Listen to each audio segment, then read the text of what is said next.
ആ രാത്രിയിൽ ദൈവം യാക്കോബിനെ പരീക്ഷിച്ചു. അവനൊരടി കൊടുത്തു നോക്കാം, അവനെന്നെ വിടുമോ, അതോ അവനെ അടിച്ച് എന്നെ തന്നെ പിടിക്കുമോ എന്ന് പരീക്ഷിച്ചു. ദൈവം യാക്കോബിനെ ഒന്നടിക്കുവാനിടയായി. അവന്റെ തുട ഉളുക്കിപ്പോയി.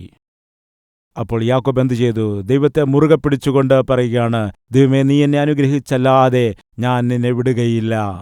അതിന്റെ അർത്ഥം എന്താണെന്നറിയാമോ? ദൈവമേ, നീ എന്നെ തല്ലിയാലും, നീ എന്നെ ശാസിച്ചാലും, നീ എന്നെ കൊന്നാലും ശരി, ഞാൻ നിന്നെ വിട്ടുമാറുകയില്ല. ഈ കാലത്ത് ദൈവം ഇങ്ങനെയുള്ള വിശ്വാസികൾക്ക് വേണ്ടി, ഇതുപോലെ തീക്ഷ്ണമായ ആത്മീയതയുള്ളവർക്ക് വേണ്ടിയാണ് അന്വേഷിക്കുന്നത്. സാധാരണമായിട്ട് നമ്മുടെ കയ്യിൽ ഒരു 5 രൂപയുടെ കോയിൻ ഉണ്ടെന്നിരിക്കട്ടെ. നമ്മുടെ മോൻ വരുന്നു. നമ്മുടെ കയ്യിലിരിക്കുന്നതായ പൈസ കാണുമ്പോൾ ആ കുട്ടി എന്തു ചെയ്യും? കയ്യിലേക്ക് പിടിക്കും. ഡാഡിയുടെ മടിയിൽ കയറിയിരിക്കും. എങ്കിലും ആ കുട്ടിയുടെ മനസ്സ്, നോട്ടം എവിടെയായിരിക്കും? ഡാഡിയുടെ കയ്യിലെ 5 രൂപയിലാണ്. സംസാരിക്കും, ചിരിക്കും, എന്നാൽ പതിയെ ഡാഡിയുടെ കൈ വിടർത്താൻ നോക്കും, കൈ നിവർത്താൻ നോക്കും. അപ്പോൾ ഡാഡി എന്തു ചെയ്യും? കൂടുതൽ ശക്തമായിട്ട് മുഷ്ടി ചുരുട്ടിപ്പിടിക്കും. അപ്പോഴവൻ പതിയെ പിതാവിൻ്റെ കൈകൾ ആ 5 രൂപയുടെ കോയിൻ എടുക്കും. ഇനി 5 രൂപയുടെ കോയിൻ കയ്യിൽ കിട്ടിയാൽ പിന്നെ അവൻ അപ്പൻ്റെ മടിയിലിരിക്കുമോ, ഇറങ്ങിപ്പോകുമോ? ആ പണം അവൻ്റെ കയ്യിലേക്ക് വന്നാൽ പിന്നെ ഡാഡിയോടൊപ്പം അവൻ ഇരിക്കുമോ? ഇരിക്കില്ല. 5 രൂപ കയ്യിൽ കിട്ടിയാൽ പിന്നെ അപ്പോൾ തന്നെ അവൻ ചാടിയിറങ്ങും. അവൻ എന്തുകൊണ്ടാണ് ഡാഡിയുടെ മടിയിൽ കയറി ഇരിക്കാനിടയായത്? ആ 5 രൂപയ്ക്ക് വേണ്ടിയാണ്. അത് കൈക്കലാക്കാനാണ്. നിന്റെ ജീവിതത്തിൽ ഒരാവശ്യമുള്ളതുകൊണ്ടാണോ കർത്താവിൻ്റെ അരികിലേക്ക് വന്നത്? കർത്താവിൽ വിശ്വസിച്ചാൽ കഷ്ടത മാറുമെന്നാണ് പറയുന്നത്. കർത്താവിൽ വിശ്വസിച്ചാൽ രോഗം മാറുമെന്നാണ് പറയുന്നത്. കർത്താവിൽ വിശ്വസിച്ചാൽ പ്രമോഷൻ കിട്ടുമെന്ന് പറയുന്നു, ശമ്പളം കൂട്ടുമെന്ന് പറയുന്നു. അങ്ങനെ ചിന്തിക്കുന്നതായ ആളുകൾ നമ്മുടെ നടുവിലുണ്ടോ? സൂക്ഷിക്കുക. ആവശ്യങ്ങൾക്ക് വേണ്ടി ദൈവസന്നിധിയിൽ വന്നിട്ട് ആവശ്യം നേടിയതിന് ശേഷം ദൈവത്തെ വിട്ട് അകന്നു പോകുവാൻ പാടില്ല. ആ ദിവസം ദൈവം യാക്കോബിൻ്റെ തുടയിൽ അടിച്ചപ്പോൾ ബൈബിളിൽ പറയുന്നു, എന്താണ്? അവൻ്റെ തുടയിൽ അടിച്ചു, അവൻ്റെ തുട ഉളുക്കിപ്പോയി. എന്നിരുന്നാലും ശരി, യാക്കോബ് ദൈവത്തെ വിട്ടുമാറിയില്ല. ആ പരീക്ഷണത്തിൽ യാക്കോബ് ജയിച്ചു. അപ്പോൾ അവൻ പറയുകയാണ്, എന്താണ് പറയുന്നതെന്ന് നോക്കാം. എന്നെ വിടുക, ഉഷസ്സുതിക്കുന്നുവല്ലോ എന്ന് പറഞ്ഞതിന്, നീ എന്നെ അനുഗ്രഹിച്ചിട്ടല്ലാതെ ഞാൻ നിന്നെ വിടുകയില്ല എന്ന് അവൻ പറഞ്ഞു. എപ്പോൾ വരെ പോരാടിയെന്നറിയാമോ? ജയിക്കുന്നതുവരെയും പോരാടി. പ്രിയ മകനെ, മകളെ, പോരാടുക. എപ്പോൾ വരെ പോരാടണമെന്നറിയാമോ? ജയിക്കുന്നതുവരെയും നമ്മൾ പോരാടണം. ചില സമയത്ത് ചില കുറവുകൾ നമുക്ക് നികത്തുവാൻ കഴിയില്ലായിരിക്കാം. ചില സമയത്ത് ചില പാപങ്ങളെ പെട്ടെന്ന് ജയിക്കുവാൻ കഴിയില്ല.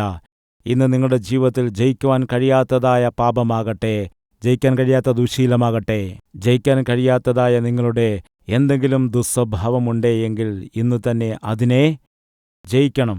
ജയിക്കുന്നത് വരെയും എന്തു ചെയ്യണം? പോരാടണം.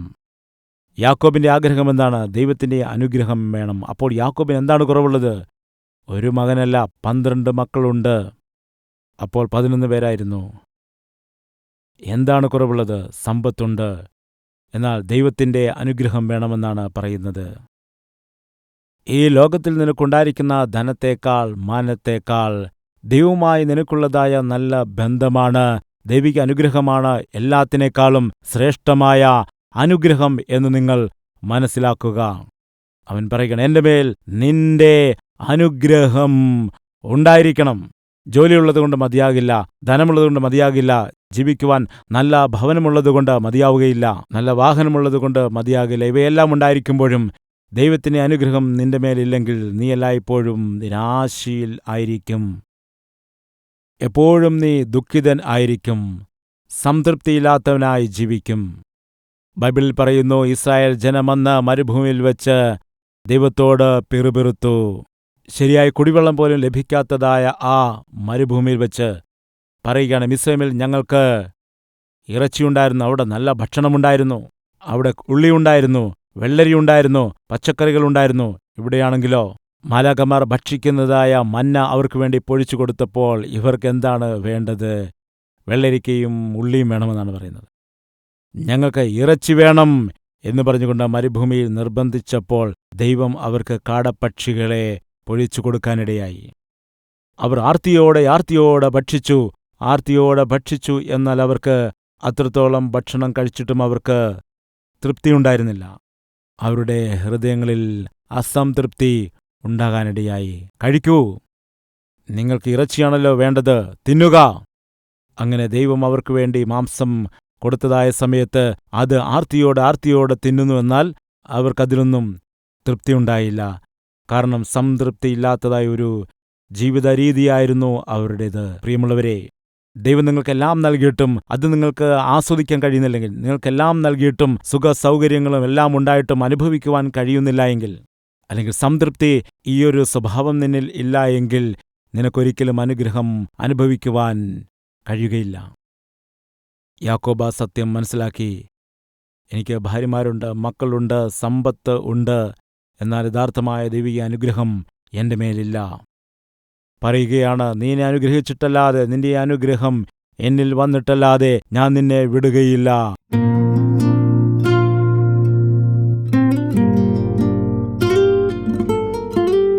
പരിശുദ്ധനായ പിതാവേ, വളരെ വ്യക്തമായി ഞങ്ങളോട് നീ സംസാരിച്ചുവല്ലോ.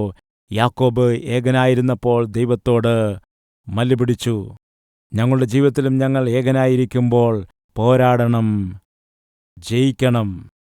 കർത്താവേ, പിശാച് ഞങ്ങളെ എതിർക്കുമ്പോൾ, പോരാടുമ്പോൾ പിശാചിനെ ജയിക്കുവാനുള്ളതായ ശക്തി ഞങ്ങൾക്ക് നീ നൽകണമേ. യാക്കോബിനെ നീ അടിച്ചപ്പോഴും യാക്കോബ് നിന്നെ വിട്ടുമാറിയില്ലല്ലോ. അങ്ങനെയുള്ള ആത്മീയത ഞങ്ങൾക്കും നൽകണമേ. നീ ഞങ്ങളുടെ ജീവിതത്തിൽ പരിശോധനകളെ അനുവദിക്കുമ്പോൾ, ഞങ്ങൾക്ക് മുറിവുണ്ടാകുമ്പോൾ അതിൻ്റെ പിന്നിൽ ശ്രേഷ്ഠകരമായ നിന്റെ ഉദ്ദേശമുണ്ടെന്ന് മനസ്സിലാക്കിക്കൊണ്ട് ഇയ്യോബിനെപ്പോലെ നിന്നെ വിട്ടുമാറാതെ, ജീവൻ പോകുന്നുവെന്ന് അറിയുന്ന സമയത്തും ശദ്രക്കും മേശക്കും അബേദ്നെഗോവും എങ്ങനെയാണോ നിന്നെ വിട്ടുമാറാതെ പൂർണ്ണമായി ആശ്രയിച്ച് നിന്നത്, അതേപോലെയുള്ളതായ വിശ്വാസം ഞങ്ങൾക്കും നൽകണമെന്ന് യേശുക്രിസ്തുവിന്റെ നാമത്തിൽ അപേക്ഷിക്കുന്നു പിതാവേ. ആമേൻ.